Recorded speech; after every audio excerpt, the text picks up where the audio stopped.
এজন্য আমাদের সর্বোচ্চ চেষ্টা করতে হবে যেন আমার কুরবানিতে লোক দেখানো, কোনো ধরনের লৌকিকতা যেন না থাকে। সির্ফ আল্লাহকে খুশি করার জন্যে, আল্লাহ তাআলার নির্দেশ পালনের জন্যে, রাসূল করিম সাল্লাল্লাহু আলাইহি সাল্লামের নির্দেশনা পালনের জন্যই কুরবানি করবো আমরা ইনশাআল্লাহ। এটা হলো কুরবানি আমরা অনেকেই করছি আলহামদুলিল্লাহ। তো কুরবানি কবুল হওয়ার জন্যে সবচেয়ে গুরুত্বপূর্ণ যে দুটা বিষয়, আমরা এটাকে কুরবানি কবুল হওয়ার শর্ত বলতে পারি। এর মধ্যে প্রথম যেই কথাটা, এটা হলো ইখলাসের সাথে, আন্তরিকতার সাথে আল্লাহকে রাজি খুশি করবার নিয়তেই কুরবানি করতে হবে। এটা হলো কুরবানি কবুল হওয়ার প্রথম শর্ত। আর আল্লাহ তাআলা সে কথাই বলেছেন, ইন্নামা ইয়াতাকাব্বালুল্লাহু মিনাল মুত্তাকিন। পৃথিবীর প্রথম কুরবানিকে কেন্দ্র করে আল্লাহ তাআলা এই কথাই বলেছেন যে আমাদের নিয়তটা হতে হবে পরিশুদ্ধ, কেবলই আল্লাহকে খুশি করার জন্যে। এটা হলো কুরবানি কবুল হওয়ার প্রথম শর্ত।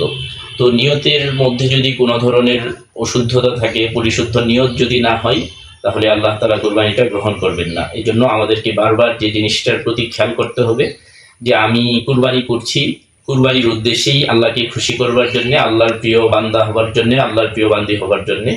এর মধ্যে অন্য কোনো কিছুই থাকবে না, অর্থাৎ রিয়ার যেই ব্যাপারটা বা লোক দেখানোর যেই ব্যাপারটা, এটা যেন কোনোভাবেই না আসে আমার কুরবানিতে, আমার কুরবানির নিয়তের মধ্যে। কারণ আল্লাহ তাআলা বলেছেন, লা ইয়ানালাল্লাহু লুহুমুহা ওয়ালা দিমাউহা ওয়ালাকিন ইয়ানালুহুত তাকওয়া মিনকুম, যে আল্লাহর কাছে তো আমাদের কুরবানির রক্ত গোশত কিছুই পৌঁছায় না, কেবলই আমাদের অন্তরে কি ঘুরপাক খাচ্ছে, আমরা কিভাবে চিন্তা করছি, আমরা কোন কোন চিন্তা থেকে, অ্যাঙ্গেল থেকে, দৃষ্টিকোণ থেকে আমি কুরবানিটা করছি, এটাই আল্লাহর কাছে পৌঁছাবে।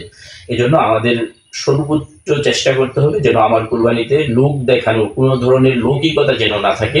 সির্ফ আল্লাহকে খুশি করার জন্যে, আল্লাহ তাআলার নির্দেশ পালনের জন্যে, রাসূল করিম সাল্লাল্লাহু আলাইহি সাল্লামের নির্দেশনা পালনের জন্যই কুরবানি করবো আমরা ইনশাআল্লাহ।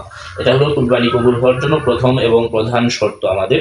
দ্বিতীয় যে শর্তটা কুরবানি কবুল হওয়ার জন্যে, এটা হলো যে রাসূল করিম সাল্লাল্লাহু আলাইহি ওয়াসাল্লাম কুরবানিকে কেন্দ্র করে যেই নির্দেশনাগুলো দিয়েছেন, হাদিসের মধ্যে, ফিকহের কিতাবে যেই নির্দেশনাগুলো এসেছে, শরীয়ত সম্মতভাবে কুরবানিটাকে আদায় করা।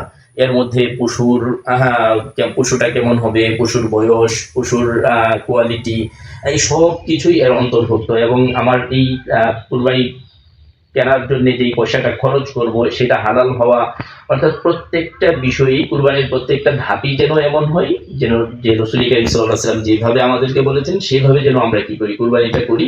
তাহলে আমাদের কুরবানিটা ইনশাআল্লাহ কবুল হবে। আল্লাহ তাআলা আমাদের এই কুরবানির বদৌলতে দুনিয়া এবং আখিরাতে আমাদেরকে কল্যাণ দান করবেন।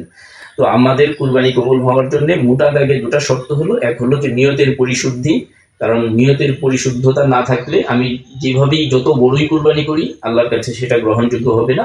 দ্বিতীয় হলো যে আমার শরীয়ত যে নির্দেশনাগুলো আমাকে দিয়েছে কুরবানিকে কেন্দ্র করে, সেই নির্দেশনাগুলো আমাকে যথাযথভাবে পালন করতে হবে, তখনই আমার কুরবানিটা ইনশাআল্লাহ কবুল হবে। এই দুটা জিনিস যদি আমি নিশ্চিত করতে পারি, ইনশাআল্লাহ এই কুরবানি কিয়ামতের দিন আমার জন্য সুপারিশ করবে। আল্লাহ যেন আমাদের সবার কুরবানিকে কবুল করেন, সবাইকে যেন আল্লাহকে খুশি করবার জন্য আল্লাহ কুরবানি করার তৌফিক দান করেন।